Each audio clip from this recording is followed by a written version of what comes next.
Deuteronomy 21. If anyone is found slain, lying in the field in the land which the Lord your God has given you to possess, and it is who killed him, then your elders and your judges shall go out and measure the distance from the slain man to the surrounding cities. And it shall be that the elders of the city nearest the slain man will take a heifer which has not been worked, and which is not pulled with a yoke. The elders of that city shall bring the heifer down to the valley with flowing water, which is neither plowed nor sown, and they shall break the heifer's neck there in the valley.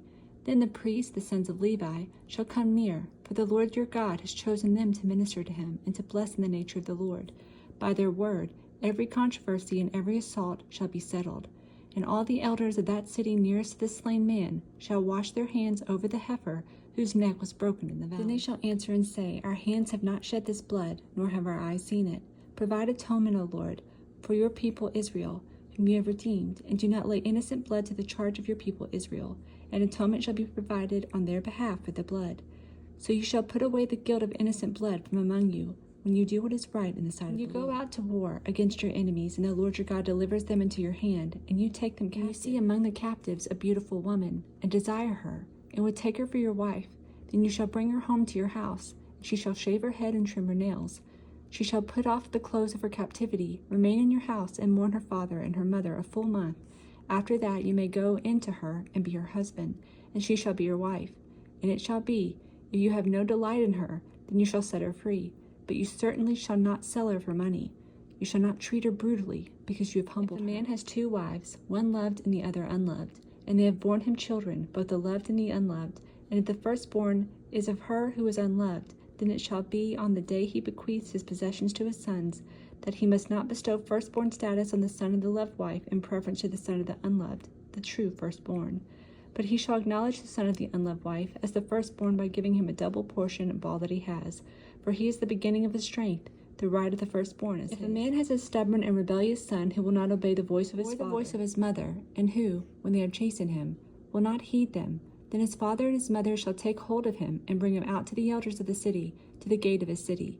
And they shall say to the elders of his city, This son of ours is stubborn and rebellious. He will not obey our voice. He is a glutton and a drunkard.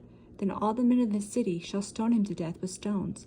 So you shall put away the evil from among you, and all Israel shall hear and fear. If a man has committed a sin deserving of death, and he is to be put to death, and you hang him on a tree, his body shall not remain overnight on the tree, but you shall surely bury him that day, so that you do not defile the land which the Lord your God is giving you as an inheritance. For he who is hanged is accursed of God. Deuteronomy 22. You shall not see your brother's ox or his sheep going astray, and hide yourself from them. You shall certainly bring them back to your brother. And if your brother is not near you, or if you do not know him, then you shall bring it to your own house, and it shall remain with you until your brother seeks it. Then you shall restore it to him. You shall do the same with his donkey, and so shall you do with his garment. With any lost thing of your brother's, which he has lost and you have found, you shall do likewise. You must not hide yourself. You shall not see your brother's donkey, or his ox fall down along the road, and hide yourself from them. You shall surely help him lift them up again. A woman shall not wear anything that pertains to a man, nor shall a man put on a woman's garment, for all who do so are an abomination to the Lord your God. If a bird's nest happens to be before you along the way, in any tree or on the ground, with young ones or eggs, with the mother sitting on the young or on the eggs, you shall not take the mother with the young. You shall surely let the mother go, and take the young for yourself, that it may be well with you, and that you may prolong your days. When you build a new house, then you shall make a parapet for your roof, that you may not bring guilt of bloodshed on your household if anyone falls from it. You shall not sow your vineyard with different kinds of seed, lest the yield of the seed which you have sown in the fruit of your vineyard be defiled. You shall not plow with an ox and a donkey together. You shall not wear a garment of different sorts, such as wool and linen mixed together. You shall make tassels on the four corners of your clothing with which you cover yourself. If any man takes a wife, and goes into her, and detests her, and charges her with a shameful conduct, and brings a bad name on her, and says, I took this woman, and when I came to her, I found that she was not a virgin, then the father and mother of the young woman shall take and bring out the evidence of the young woman's virginity to the elders of the city at the gate. And the young woman's father shall say to the elders, I gave my daughter to this man as wife, and he detests her. Now he has charged her with a shameful conduct, saying, I found your daughter was not a virgin, and yet these are the evidence of my daughter's virginity. And they shall spread the cloth before the elders of the city. Then the elders of that city shall take that man and punish him, and they shall fine him 100 shekels of silver, and give them to the father of the young woman, because he has brought a bad name on a virgin of Israel. And she shall be his wife. he cannot divorce her all his days. But if the thing is true, and evidences of virginity are not found for the young woman, then they shall bring out the young woman to the door of her father's house, and the men of her city shall stone her to death with stones, because she has done a disgraceful thing in Israel, to play the harlot in her father's house. So you shall put away the evil from among you. If a young woman who is a virgin is betrothed to a husband, and a man finds her in the city and lies with her, then you shall bring them both out. If a young woman who is a virgin is betrothed to a husband, and a man finds her in the city and lies with her, then you shall bring them both out to the gate of that city, and you shall stone them to death with stones, the young woman because she did not cry out in the city, and the man because he humbled his neighbor's wife. So you shall put away the evil from among you. But if a man finds a betrothed young woman in the countryside, and the man forces her and lies with her, then only the man who lay with her shall die. But you shall do nothing to the young woman. There is in the young woman no sin deserving of death, for just as when a man rises against his neighbor and kills him, even so is this matter. For he found her in the countryside, and the betrothed young woman cried out, but there was no one to save her. If a man finds a young woman who is a virgin, who is not betrothed, and he seizes her and lies with her, and they are found out, then the man who lay with her shall give to the young woman's father 50 shekels of silver, and she shall be his wife because he has humbled her. He shall not be permitted to divorce her all of his days. A man shall not take his father's wife, nor uncover his father's bed. Proverbs 9:13. A foolish woman is clamorous. She is simple and knows nothing. For she sits at the door of her house, on a seat by the highest places of the city, to call to those who pass by, who go straight on their way. Whoever is simple, let him turn and hear.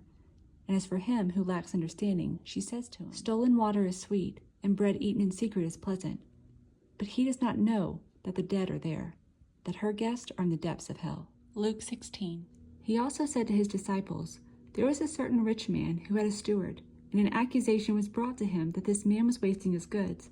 So he called him and said to him, what is this I hear about you? Give an account of your stewardship, for you can no longer be steward. Then the steward said to him within himself, what shall I do? For my master is taking the stewardship away from me. I cannot dig. I am ashamed to beg. I have resolved what to do, that when I am put out of the stewardship, they may receive me into their houses. So he called every one of his master's debtors to him, and said to the first, how much do you owe my master? And he said, 100 measures of oil. So he said to him, take your bill and sit down quickly and write 50. Then he said to another, and how much do you owe? And he said, 100 measures of wheat. And he said to him, take your bill and write 80. So the master commended the unjust steward because he had dealt shrewdly. For the sons of this world are more shrewd in their generation than the sons of light. And I say to you, make friends for yourselves by unrighteous mammon, that when you fail, they may receive you into an everlasting home. He who is faithful in what is least is faithful also in much, and he who is unjust in what is least is unjust also in much. Therefore, if you have not been faithful in the unrighteous mammon, who will commit to your trust the true riches? And if you have not been faithful in what is another man's, who will give you what is your own? No servant can serve two masters, for either will hate the one and love the other, or else he will be loyal to one and despise the other. You cannot serve God and mammon. Now the Pharisees, who were lovers of money, also heard all these things, and they derided him. And he said to them, you are those who justify yourselves before men, but God knows your hearts. For what is highly esteemed among men is an abomination in the sight of God. The law and the prophets were until John. Since that time the kingdom of God has been preached, and everyone is pressing into it. And it is easier for heaven and earth to pass away than for one title of the law to fail. Whoever divorces his wife and marries another commits adultery, and whoever marries her who is divorced from her husband commits adultery.